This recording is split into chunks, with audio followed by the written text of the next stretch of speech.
jaa ngeen jëf mbokk yi ñuy teewlu ci wàllu digital news ñu ngi leen di nuyu bu baax tey nag ñu dellu si waat ak yéen ci beneen concept bi nag mu di bu bees ñu tuddee ko émission sunu gox nag di dem ci dëkk yi di nemmeeku ji askan wi naka la ñu toggee di xool li nga xamante ni moom moo di jafe-jafe gox yi waaye tamit ana lan la gox yooyu tamit di xaar ci ñi nga xamante ni ñoom ñoo di kilifa yi leen jiite. noonee tey ci Rosso Sénégal ñi ngi fii daje fi nag ak ndaw yi nga xamante ne ñoom ñoo nekkee ci dëkk bi di taxawu dëkk bi ci jamono bu ne di taxawu ci dëkk bi également ci li nga xamante ni moom moo di ay exigences am mais également ay demandes am noonee ñu taxaw ak Amza nuyu nañ la fay nañ la sëriñ bi. voilà Rosso Sénégal yéenay ndaw yi nga xamante ni bokk ci kuréel gi nga xam moo di Rosso la dëkk voilà nga dellu si watul ñu tuuti rek ci li nga xamante ni moom moo indi Rosso la dëkk. waaw sëriñ bi maa ngi lay nuyu bu baax di jaajëfal par rapport ak ñi suivre ci par rapport ak si wàllu digital donc maa ngi tudd Amza di membre mouvement Rosso la dëkk. donc Rosso la dëkk moom boo ma ci laaj dem ci sawar ndax li tax mu juddu ay difficulté ay jafe-jafe ya nga xam ne localité bi daf ko amoon surtout lu jëm ci wàllu ndox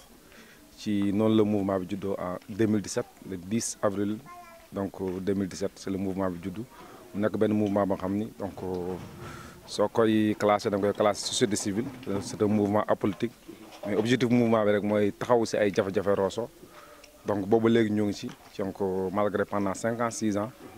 donc am na ay jalons yu bëri yu nu posé mais li tax mu judd daal jafe-jafe Rosso nekkoon si ay situations yoo xam ne yu délicat donc si noonu la mouvement bi juddoo. voilà Amza mouvement bi ni mu jógee bare na loo fi tudd ci ay jafe-jafe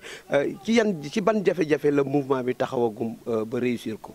mouvement bi taxaw na si njëlbeenu jafe-jafe mooy mbiru ndox Rosso toog nañu fukki at amul ndox te ñun ndox nekk si ñun tout près 0 mètre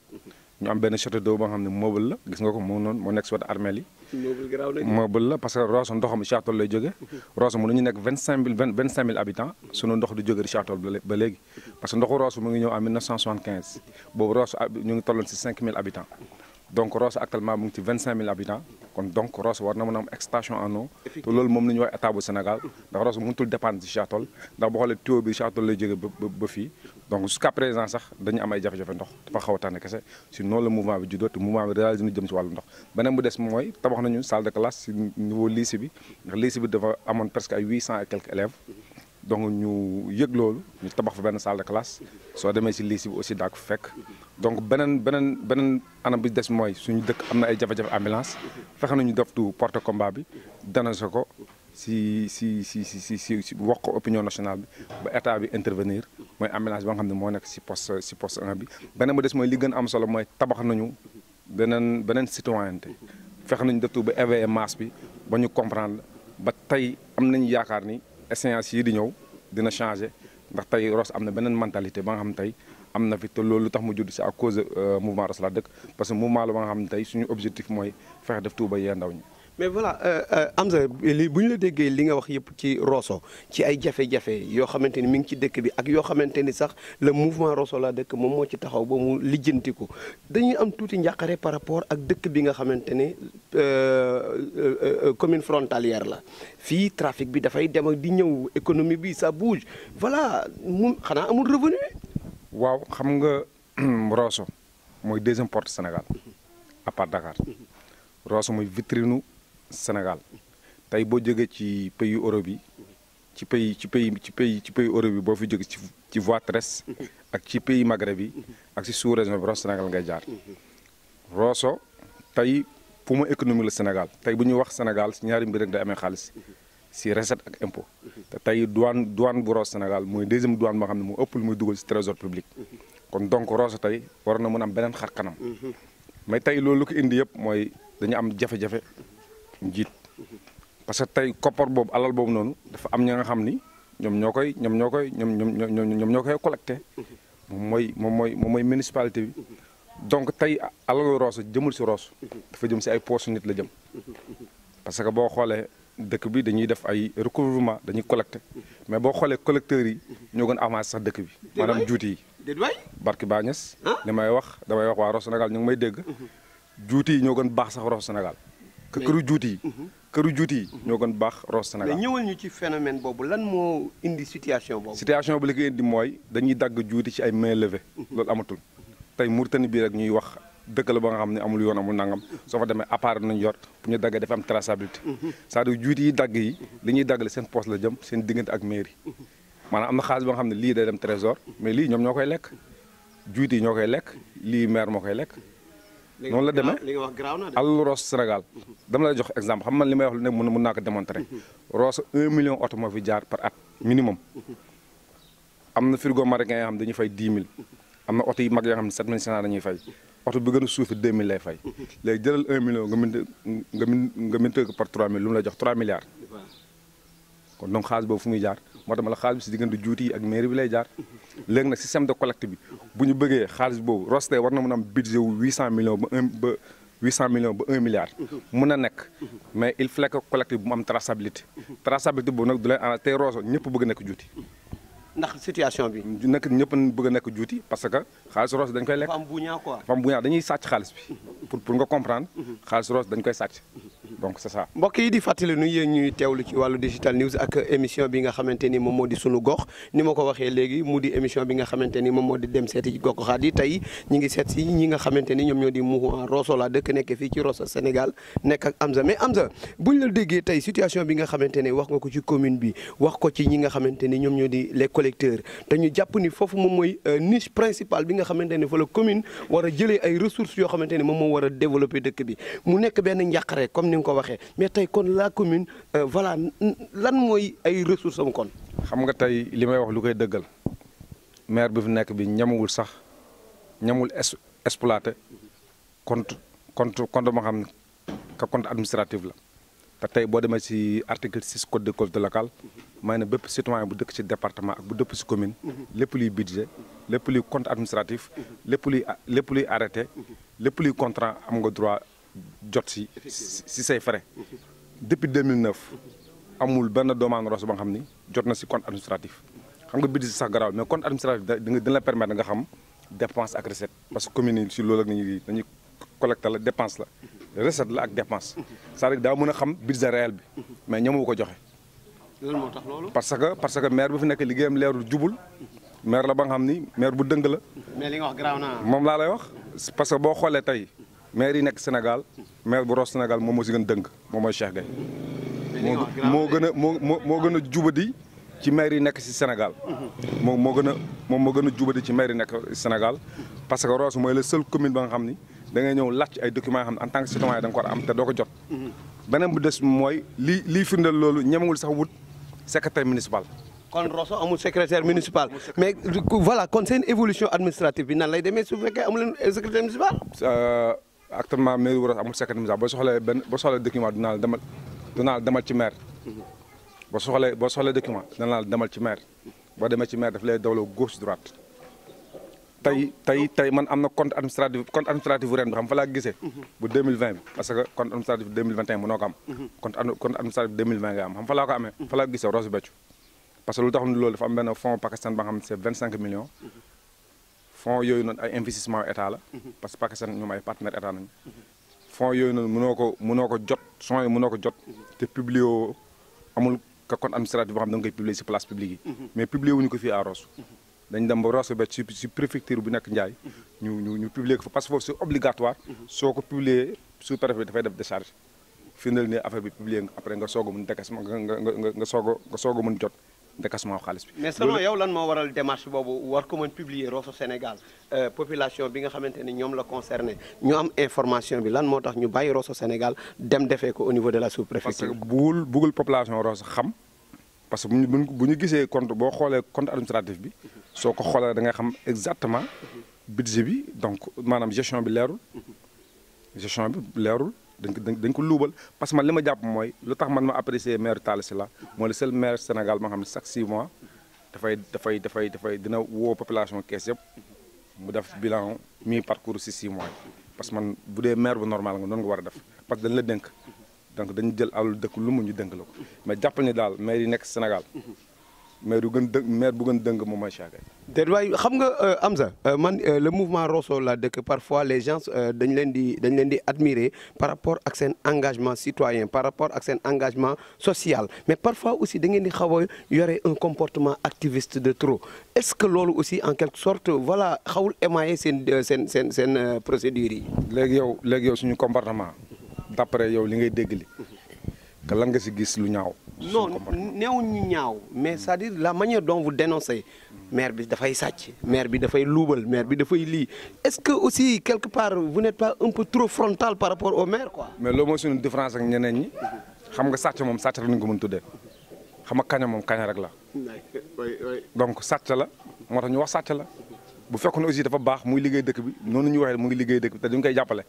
te di wax ni ñun amuñu problème ak moom personnellement mais problème gestion bi ni mu ko yoree moo jaaduwul te luy dëggal ni ni mu gérer Rosso jaaduwul te Rosso Sénégal bàyyi nañ ko te mere nañ ko mooy élection yi di ñëw incha allah rabbi. da ngeen jàpp ni daf fay dañ. incha allah si kàttanu yàlla lu ñu metti rek lenn rek moo ñu metti mooy bëggoon nañu am coalition yoo xam ne daañu daje ñu am benn équipe municipale bu baax mais li si bëri na te pour nga am équipe bu baax day xaw a jafe mais lu ñu gën a amal solo mooy changement ndax ñun sonn nañ ci lekk ceeb bëgg nañu lekk mboroxe wala domoda wala leneen parce que moom mu ngi fi 12 ans yoo xam ne liggéeyul lenn la liggéey moom mooy buntu port 12 ans vous me parlez 12 ans. 12 ans yëpp sur fonds propre laa wax parce que mu nga dem foofu muy wax stade moo ko defar te xam nga yow mairie amul benn mairie Sénégal bu defar stade mairie bu Dakar sax mënul defar stade investissement état moo koy def parce que lu nit ñi mën a comprendre dafa am message boo xam ne ma koy wax pour population mën ko comprendre dafa am ñaari investissement yoo xam ne état daf koy defal collectivité yi mooy fonds de concours ak fonds de dotation fonds de concours yooyu pour investissement la fonds de dotation yooyu du investissement moo jëm si santé moo jëm si éducation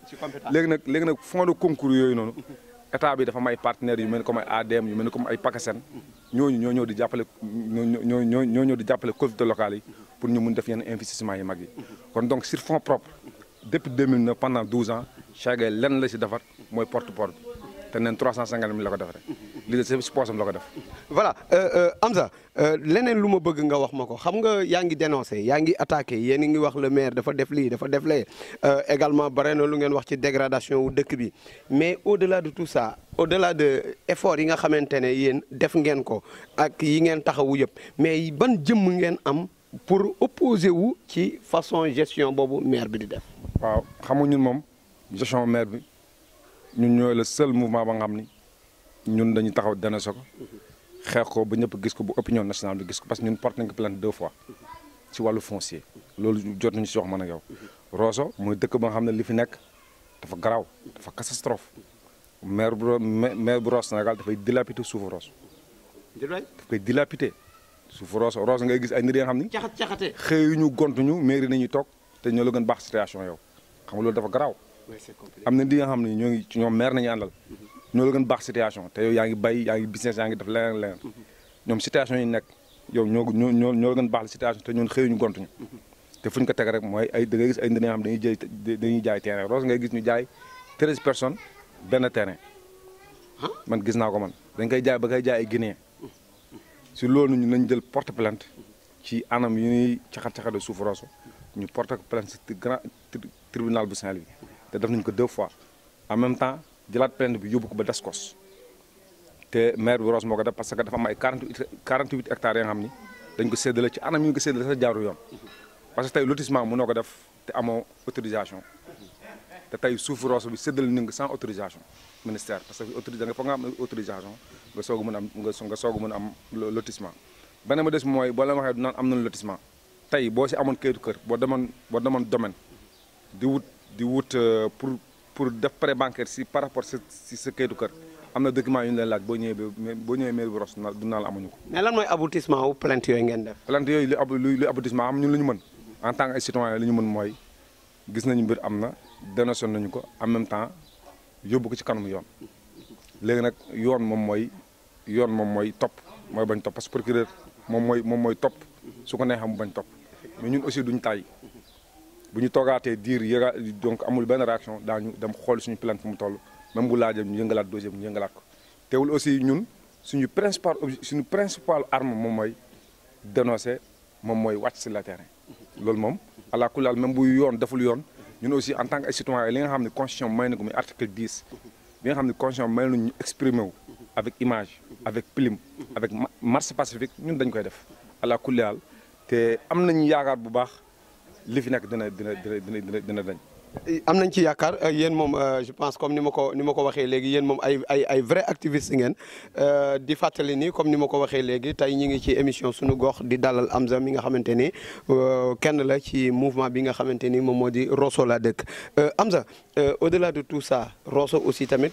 am na foo xamante ni dinañ la fa rejoindre fi ñu lay rejoindre mooy Rosso ak tur bi ni mu toll Rosso ak dëkk bi ni mu suwee au plan national mais également au plan international mais bu ñu xoolee architecture dëkk bi bu ñu xoolee xarkanamu dëkk bi wàllu urbanisme bi dëkkuwaay bi wàllu assainissement bi Rosso aussi bokk na ci dëkk yi nga xamante ni tamit dans le département de Dagana ñoom ñoo gën a inondable loolu aussi voilà yéen en tant que jeune ban taxawaay ngeen ci proposer la municipalité mais également moom it aussi ban intervention la si def. c'est-à-dire que gis nga yow comprendre nga affaire bi yow yaa gisandoo sa bopp. billaahi bu fi nit ñëwee dañuy rus bu fi nit ñëwee doo sax sawar yow nga am fi yenn gan yi ndax par rapport dëkk bi nu mu mel gis nga wax naa leen ko waxaat leen ko dëkk bi ndox nangu na ko ñaari yoon ma wax la ko ndox nangu na Rosso 1950 ñëpp ñibbi bu mu des si da ñax. ñibbi jëm fan. ku nekk ñibbi fi nga jógee parce que Rosso Carrefour la dafa mel ni comme Dakar dëkk dox daja la ndox ñëw nanguwaat 1965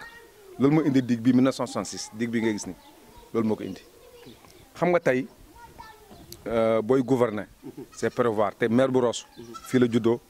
mbënd 1965 fekk na mu judd ndax moom 1960 la judd te bokk na si nit yi nga xam ni yu gën a xam dëkk bi xam na dëkk bi dëkk la ba nga xam ne kivet doo la parce que boo Rosso kivet la sooy ñëw da nga koy seen kàmb la kon donc tey xeexam leen la war a nekk mooy assainissement certes amul compétence bu def assainissement mais da ngay ubbeeku wuti ay partenaires wuti ay bailleurs échange commun parce que tey Rosso dëkk la ba nga xam tey neex na pour nga convaincre état mu def yenn investissement yi. échange comprendre parce que dëkk la boo xam ne tey yomb na défendre yomb na fexe def tout ba mën a convaincre autorités yi. ñu mun def yenn investissement yi parce que tey am na ndox yu fi wàcc rek ñun suñu bopp nañu ñibbiwaat. jusqu'à présent. parce que yéen ba léegi ci xur jusqu'à présent moo tax ma leen investissement bu fu nit mënti def. te dafa fa assainissement. moo zéro yam maire bi nag amul benn effort bu mu ci def maire bi amul benn effort ba nga xam ne def na ko ci. du ay moto pompe yu muy teg du xaar ba nawet jot mu jëm a dagg sax ay yoon pour kii du def benn effort day toog nii rek bu nawet ñëwee ñu jotee nit ñi ñooy jéngu ñoom ñooy gënal seen bopp ndox léegi nag dañuy attirer attention ñii di ñëw ñi nga xam ne ñoom ñoo soxla mairie bu Rosso leen wax ni balaa ñu fi def benn investissement nañu fexe def tout ba toppatoo fexe def tout ba Rosso am assainissement. justement yaa ngi koy wax léegi sànq wax nga ko par rapport ak ñi nga xamante ni ñoom ñooy ñëw élection yi gis nañu mi ngi jage si liste yi ñi ngi bari dëkk bu toll na Rosso vous m'en parlez juste de 25 000 habitants et que bu ñu xoolee ci fichier électoral bi Rosso àggul 15 000 électeurs. 8 000 voilà moins de 10 000 électeurs donc ci biir loolu voilà 6 7 presque partis wala coalition bëgg ko xëccoo yéen lan ngeen proposer ces coalitions là est-ce que aussi organiser ngeen des consultations yoo xamante ne seen projet yéen da ngeen koy jox ñooñu au moins ñu porter ko. fi may wax ak yow nii pendant des jours ñoo ngi wax ak ñoom pour ñu fexe ñu am coalition yi am doole pour changement ndax ñu lu intéresse mooy changement bi te xam nañu bu changement amul ñu ñooy gën sonn ndax ñu ñooy wàccaat sur le terrain. beneen mu des mooy ñoo ngi waadal parce que ñun tey lu ñu mun def rek mooy fexe def tout ba population bi. ci choix yu ñu def mu mën a leer si ñoom ñu ngi préparé incha allah fekk ci kanam balaa élection yi di gën jóge amay espace yu yaatu ñu mën leen invité foofu bépp candidat su ko defee nga waxtaan ak nga wax ak waa Rosso wax sa programme su ko defee ñi daañu sukkandiku si programme am naa sukkandiku si liste yi mën a choisir maire bu baax na cette fois ci moom suñu troisième maire balaa ñu koy fal dañu koy xool bu baax. mais loolu Amza est-ce que loolu doy na parce que yéen je pense comme ku ñu leen dégg ni ñu wax dañuy xam ne yéen it aussi c'est vrai que vous êtes sur le terrain vous êtes engagé mais quand même aussi vous avez des bagages intellectuels li ngeen fi wax nii ci côté infrastructure li ngeen fi wax ci côté ay projet yooyu xalaatu leen ni war ngeen ko mën a tënk aussi imposer aussi les candidats à ce que ñoom ñu porter parce que yéen aussi vous avez de la voix. waaw xam nga moom laa la wax c'est-à-dire que li ñuy def nii wàllu Rosso la ñun suñu bopp am na ay propositions yu ñuy def mais population bi aussi am na ay propositions yu muy def xam dañuy jàkkaarloo ak population bi en même temps dañuy jàkkaarloo ñun dañ leen di laaj que dañuy def ay PowerPoint même programme bi nga teg bi da ngay taxaw nga démontré ko nii fii ngay jaar ba mën a indi assainissement bi wala nii ngay doon donc si nga am benn chronogramme boo teg si 5 ans yi ni 5 ans yi daa def léegi lii daa def léegi lii léegi nag luy apprécier mooy population bi ñun tey mouvement bu demee ba yegg si ba fii population bi moo ko jàppale bu mu yegg si ba fii te population boobu am na APR am na PDS am na ñëpp couche sociale yëpp a ngi ci te mouvement la moo xam c'est un mouvement apolitique donc jusqu'à présent dañuy garder loolu donc ñu nekk nag ay membres mouvement bi ñoom dañu indépendant mais mouvement bi moom jusqu'à présent c'est un mouvement apolitique société civile lu mu mun def rek mooy fexe def tout ba nit ñi bu ñuy choisir ñu mën a choisir ci profil bu baax ñun daal ci loolu ci pour le moment loolu la nañ que moom nañ ci mën def te moom la ñu am yéene pour def ko incha allah te am nañ yaakaar ni li ñuy def nii population bi diñ ci ànd ndax population bi moo ñu jàppale tey ba ñëpp xam Rosso laa dëkk. jaajëf Amza waxtaan bi ñu ngi koy farankulaayu xëy na temps bi moo ñu ko mayul mais bëggoon nañ mu gën a yaatu parce que Rosso liñ fi war a voilà ay dama koy wax pour Macky Sall di ko wax ni man bokkuma APR bokkuma fenn mais li mu koy wax rek mooy moom moo jiite APR moo jiite Benno Bokk Yaakaar mais moomul Rosso Sénégal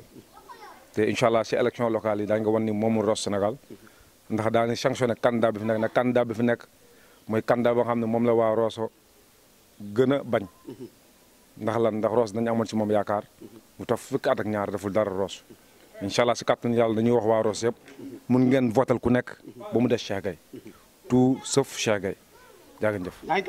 yaa ngi campagne sama waa ji te campagne ubbeegul ah loolu moom foog ñu wax ci ak yow voilà mbokk yi ñu doon teewlu ci wàllu digital news mi ngi noonu émission bi sunu gox nii la chaque